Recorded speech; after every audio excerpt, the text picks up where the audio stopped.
নমস্কার বন্ধুরা, আমার ছোট্ট ইউটিউব চ্যানেল আরডেলি জিকেতে তোমাদের আবারও স্বাগত। আজকে আমি তোমাদের জন্য নিয়ে আসলাম ইন্ডিয়ান পলিটি বা ইন্ডিয়ান কনস্টিটিউশনের 1000+ MCQ সিরিজের আরও কিছু গুরুত্বপূর্ণ জিকে, যেগুলি আলাদা আলাদা সময়ে ভারতের বিভিন্ন রকম কম্পিটিটিভ এক্সামে জিজ্ঞেস করা হয়েছে এবং যেগুলি আমাদের পাবলিক সার্ভিস কমিশন এক্সামের জন্য, টিপিএসসির জন্য খুবই গুরুত্বপূর্ণ। কোশ্চেনগুলি ভালো লাগলে অবশ্যই ভিডিওটাকে একটা লাইক দিয়ে চ্যানেলটাকে সাবস্ক্রাইব করে পাশে থাকবে আগামী দিনে আরও নেক্সট পার্টের জন্য। প্রথম কোশ্চেনটার নাম্বারটা হচ্ছে 9। এর আগে আমি 8টা কোশ্চেন প্রথম ভিডিওতে আলোচনা করেছি, তোমরা গিয়ে দেখতে পারো, প্লেলিস্ট দেওয়া আছে। কোশ্চেনটা হচ্ছে, the first definite step to provide parliamentary control over East India Company was taken by. East India কোম্পানির উপর সংসদীয় নিয়ন্ত্রণ প্রদানের জন্য প্রথম সুনির্দিষ্ট পদক্ষেপ নেওয়া হয়েছিল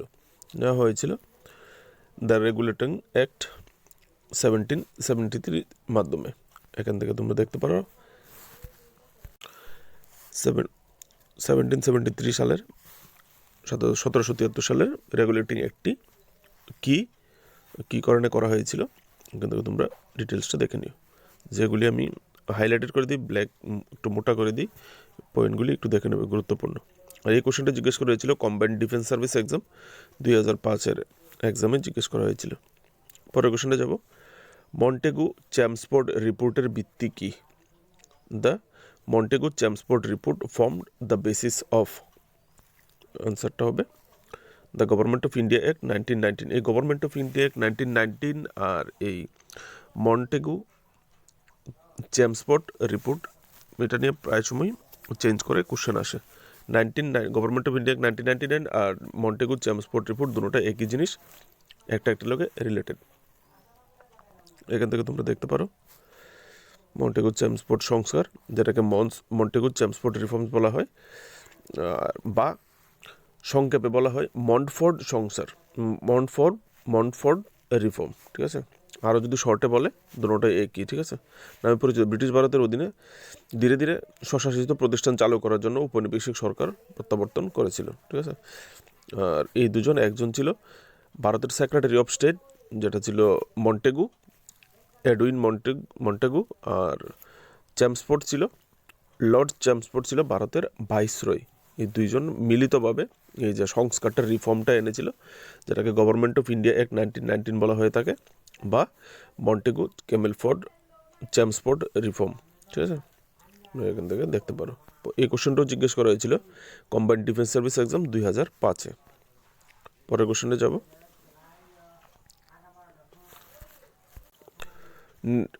throw which one of the following war commercial activities of the East India Company finally put to an end. নিচের কোনটির মাধ্যমে ইস্ট ইন্ডিয়া কোম্পানির বাণিজ্যিক কার্যক্রম শেষ পর্যন্ত বন্ধ করা হয়েছিল? এর আনসারটা হবে চার্টার অ্যাক্ট 1833।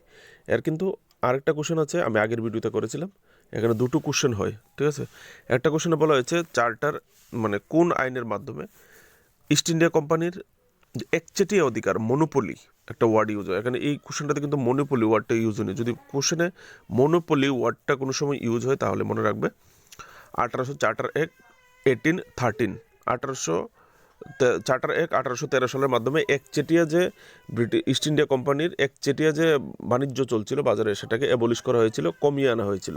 আর এখানে চার্টার অ্যাক্ট 1833-এর মাধ্যমে একদম ইস্ট ইন্ডিয়া কোম্পানির যে বাণিজ্য কার্যক্রম একদম টোটালি বন্ধ করা হয়েছিল, ঠিক আছে।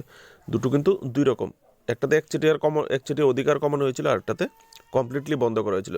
কমপ্লিটলি বন্ধ করা হয়েছিল যদি আসে, তাহলে আনসারটা হবে 1833, চার্টার অ্যাক্ট 1833। তোমরা এখান থেকে চার্টার অ্যাক্ট 1833 এখান থেকে দেখতে পারো। চার্টার অ্যাক্ট 1833 কী করা হয়েছিল, আর বৈশিষ্ট্য কী ছিল, feature of the charter act 1833, কোম্পানির বাণিজ্যিক কার্যক্রম বন্ধ হয়ে যায়। এই ব্রিটিশ ভারতীয় সম্পত্তির জন্য একটি প্রশাসনিক সংস্থায় পরিণত হয়েছিল। চীনের সাথে বাণিজ্যিক যে কোম্পানির বাণিজ্য সংযোগ, সেটাও বন্ধ করে দিয়েছিল, এরকম তোমরা এখান থেকে দেখতে পারো।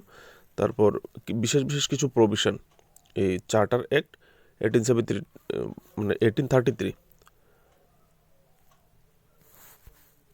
এখানে একটা পয়েন্ট বলতে ভুলে গেছি। যদি বলা হয় কখনো কোন অ্যাক্টকে গভর্নমেন্ট অফ ইন্ডিয়া অ্যাক্ট 1833 বা চার্টার অ্যাক্ট 1833-কে কি আরও কোন অ্যাক্ট নামে জানা হয়? তাহলে এখানে দেখো দুটো অ্যাক্ট আছে, গভর্নমেন্ট অফ ইন্ডিয়া অ্যাক্ট 1833 বা সেন্ট হেলিনা অ্যাক্ট 1833, আরও দুটো নামে কিন্তু জানা যায় এই অ্যাক্টটাকে। কোশ্চেন কিন্তু করতে পারে, জেনে রেখে দেবে। চার্টার অ্যাক্ট 1833-কে আরও কী কী নামে জানা হয়, ঠিক আছে। ফিচার বৈশিষ্ট্যগুলি দেখে নিতে পারেন থেকে। প্রভিশন, কী কী প্রভিশন ছিল, বিশেষ বিষয় প্রভিশন অনেক ছিল কিন্তু চার্টার অ্যাক্ট 1833-তে। আমি বিশেষগুলি তোমাদের জন্য এখানে তুলে ধরেছি, ঠিক আছে। এর মধ্যে একটা বিশেষ পয়েন্ট আছে, সেটা হচ্ছে এটি প্রথম আইন যা ভারতীয়দের দেশের প্রশাসনের অংশ নেওয়ার অনুমতি দেয়। মানে যে অ্যাডমিনিস্ট্রেটিভ যে কার্যকলাপ, মানে ব্রিটিশ গভর্নমেন্টের যে অ্যাডমিনিস্ট্রেটিভ ইনস্টিটিউশন ছিল, যেখানে জব পাওয়ার একটা মানে সুবিধা করে দিয়েছিল, অনুমতি দিয়েছিল, ঠিক আছে, পারমিশন দিয়ে। যে কারণে কিন্তু এই অ্যাক্টটা খুবই গুরুত্বপূর্ণ। যদি কখনো বলে যে কোন অ্যাক্টের মাধ্যমে ভারতীয়দেরকে অ্যাডমিনিস্ট্রেটিভ মানে ইয়েতে ব্রিটিশদের অ্যাডমিনিস্ট্রেটিভ কার্যকলাপে কাজ করার অংশগ্রহণ হয়েছিল, তাহলে কিন্তু চার্টার অ্যাক্ট 1833। আর এই কোশ্চেনটাও জিজ্ঞেস করা হয়েছিল কমব্যাট ডিফেন্স সার্ভিস এক্সাম 2006-এ। এগুলি শুধু আমি প্রিভিয়াস ইয়ারে জিজ্ঞেস করা হয়েছিল বলে দিয়ে দিয়েছি তোমাদেরকে এখানে, কিন্তু অ্যাকচুয়ালি কোশ্চেনগুলি কিন্তু কম্পিটিটিভ এক্সামের জন্য খুবই গুরুত্বপূর্ণ। এগুলি কমব্যাট ডিফেন্স সার্ভিস এক্সামে জিজ্ঞেস করা হয়েছিল বলে অন্য কোশ্চেনে জিজ্ঞেস করবে না, এরকম কিন্তু না। কোশ্চেন কিন্তু ভেরি ইম্পর্টেন্ট, ঠিক আছে। কোথায় জিজ্ঞেস করা হয়েছিল তোমাদেরকে দিয়েছে, এগুলো কিন্তু ইউপিএসসির লেভেলের কোশ্চেন। পরের কোশ্চেনটা যাব। Which of the following vested the secretary of state for India with the supreme control over the Government of India? নিচের কোনটি ভারত সরকারের উপর সর্বোচ্চ নিয়ন্ত্রণ ভারতের জন্য পররাষ্ট্র সচিবকে অর্পণ করেছে? আনসারটা হবে গভর্নমেন্ট অফ ইন্ডিয়া 1858। যে পারপাস কী ছিল? ব্রিটিশ পার্লামেন্ট কর্তৃক ব্রিটিশ ইস্ট ইন্ডিয়া কোম্পানির শাসনের অবসান, ইস্ট ইন্ডিয়া কোম্পানির শাসন একদম শেষ করে ব্রিটিশ সরকারের কাছে ক্ষমতা হস্তান্তর করার জন্য আইনটি পাশ হয়েছিল। 1857 সালে সিপাহী বিদ্রোহের পর ইস্ট ইন্ডিয়া কোম্পানির যত কার্যকলাপ সব একদম অবসান করা হয় এবং ডাইরেক্ট যে পাওয়ার ব্রিটেনের রানীর কাছে চলে যায়। ব্রিটিশ পার্লামেন্ট কর্তৃক ইস্ট ইন্ডিয়া অবসান করে ক্ষমতা হস্তান্তর করা হয়, ঠিক আছে, ব্রিটিশ সরকারের কাছে। এই প্রশ্নটা জিজ্ঞেস করা হয়েছিল কম্বাইন্ড ডিফেন্স সার্ভিস এক্সাম 2008-এ। Next, dyarchy was first introduced under, দ্বৈত শাসন প্রথম প্রবর্তিত হয়েছিল মন্টফোর্ডস রিফর্ম, যেটাকে আমরা গভর্নমেন্ট অফ ইন্ডিয়া 1919 জানি। আমি দ্বৈত শাসন আগের যে ভিডিওগুলি আছে ওই ভিডিওগুলিতে কোশ্চেন নাম্বার 4-এ আলোচনা করেছিলাম, তোমরা ওই ভিডিওটাতে গেলে দেখতে পারবে, ঠিক আছে। এখান থেকে তোমরা একটু দেখে নিতে পারো, রেখে দিয়েছি শর্টকাট দেখার জন্য। এখানে দ্বৈত শাসন দুই ভাগে ভাগ করা হয়েছিল ক্ষমতাকে। দ্বৈত শাসন ছিল সরকারের দুটি প্রাদেশিক সরকারের ক্ষমতাকে দুটিভাবে বিভক্ত করছিল, একটা সংরক্ষিত রিজার্ভ আর একটা হচ্ছে এবং স্থানান্তরিত মানে ট্রান্সফারেবল। রিজার্ভ যেগুলি, এগুলির মধ্যে ছিল আইন, রাজস্ব, এরকম যে সেনা, গুরুত্বপূর্ণ দপ্তরগুলি তারা রেখে দিয়েছিল নিজের হাতে ব্রিটিশরা। আর যে স্থানান্তরিত যে ট্রান্সফারেবল, এগুলি ছিল ভারতের মিনিস্টারের কাছে। ভারতের মিনিস্টারের কাছে কী ছিল? শিক্ষা, স্বাস্থ্য, এগুলি যেগুলিতে শুধু ইনভেস্ট হতো কিন্তু রিটার্ন কিছু আসতো না। তারা তাদের স্বার্থের জন্য সব কিছু করতো। তারা শুধু 200 বছর বিভিন্ন রকম ফন্দি করে আইন করে ভারতকে লুটেছে, আর কিছু না। এই প্রশ্নটা জিজ্ঞেস করা হয়েছিল CDS combined defence service exam 2010-এ। পরের কোশ্চেনটা যাব। 1935 সালের the federation under the act of 1935 residuary powers were given to the. 1935 সালের আইনের অধীনে ফেডারেশন বা সংঘ, যে সংঘ ফেডারেশনের অবশিষ্ট ক্ষমতাগুলিকে দেওয়া হয়েছিল কাকে? মানে কাকে দেওয়া হয়েছিল? গিভেন টু দ্য, ক্ষমতাগুলি দেওয়া হয়েছিল গভর্নর জেনারেলকে। মানে এখান থেকে দেখতে পারো এই 1935 সালের যে আইনটা গভর্নমেন্ট অফ ইন্ডিয়া 1935, এর মাধ্যমে যে বিশেষ যে কার্যগুলি করা হয়েছিল এখানে তোমাদের জন্য দিয়ে দিয়েছি, তোমরা দেখতে পারো যে গভর্নমেন্ট অফ ইন্ডিয়া 35-এ কী কী ব্যবস্থা করা হয়েছিল, ঠিক আছে। এখানে দেখো, এখানে একটা জিনিস ইন্ডিকেট করে দিয়েছি, হাইলাইট করেছি কালার করে, ভারত থেকে বার্মাকে আলাদা করা হয়েছিল। যদি জিজ্ঞেস করা হয় ভারত থেকে বার্মা বা আজকের যে মায়ানমার, সেটাকে কোন অ্যাক্টের মাধ্যমে ব্রিটিশ ভারত থেকে আলাদা করা হয়েছিল, তাহলে কিন্তু গভর্নমেন্ট অফ ইন্ডিয়া 1935-এর মাধ্যমে 1937 সালে বার্মাকে, যে আজকের মায়ানমার, ভারতবর্ষ থেকে আলাদা করা হয়েছিল, ঠিক আছে। আর এই প্রশ্নটা জিজ্ঞেস করা হয়েছিল উত্তরপ্রদেশ পাবলিক সার্ভিস কমিশনের মেইন এক্সামের 2008-এ, ঠিক আছে। তারপর the Indian legislature was made bicameral of the first time by, ভারতীয় আইনসভাকে প্রথমবারের মতো দ্বিকক্ষ বিশিষ্ট করা হয়েছিল। যে 2 কক্ষ বিশিষ্ট আইনসভা ভারতে প্রথম করা হয়েছিল কোন আইনের মাধ্যমে? আনসারটা হবে government of India Act 1919। Government of India Act 1919 very important, এটা দিয়ে অনেক কোশ্চেন, অনেক এমসিকিউ আছে, এখান থেকে দেখতে পারো। 1919 তোমরা কি জানো আগেও বলেছি, এখান থেকে দেখতে পারো।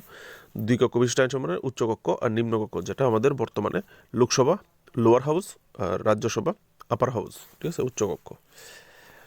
আনসারটা এই কোশ্চেনটা জিজ্ঞেস করা হয়েছিল ইউপিপিএসসির মানে উত্তরপ্রদেশ পাবলিক সার্ভিস কমিশনের মেইন এক্সামে 2008-এ।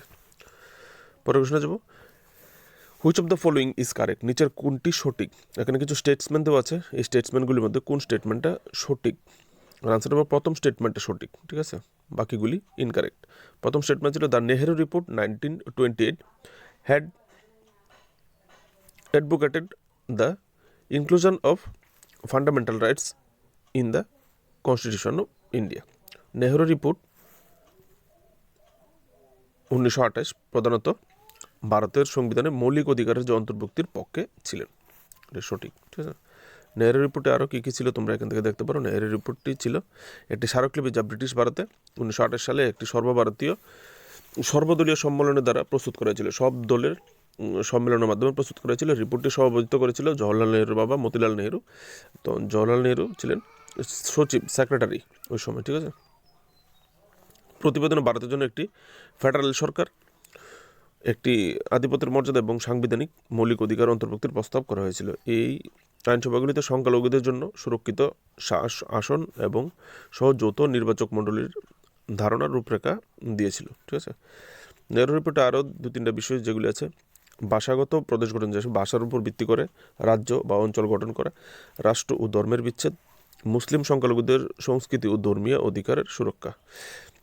কংগ্রেস পরিবার সবসময় তোমার মুসলিমদের জন্য কাজ করে এসছে। এই প্রশ্নটা জিজ্ঞেস করা হয়েছিল ইউপিপিএসসি মেইন 2009, উত্তরপ্রদেশ পাবলিক সার্ভিস কমিশনের 2009-এর মেইন এক্সামে জিজ্ঞেস করা হয়েছিল। আজকের জন্য এটুকুই। যদি কোশ্চেনগুলি ভালো লাগে, আগামী দিনে তোমরা আরও এরকম Indian polity related, constitution related MCQ পেতে চাও, তাহলে অবশ্যই সাবস্ক্রাইব করে পাশে থাকবে। ভালো থাকবে, প্লেলিস্ট চেক করবে। নমস্কার।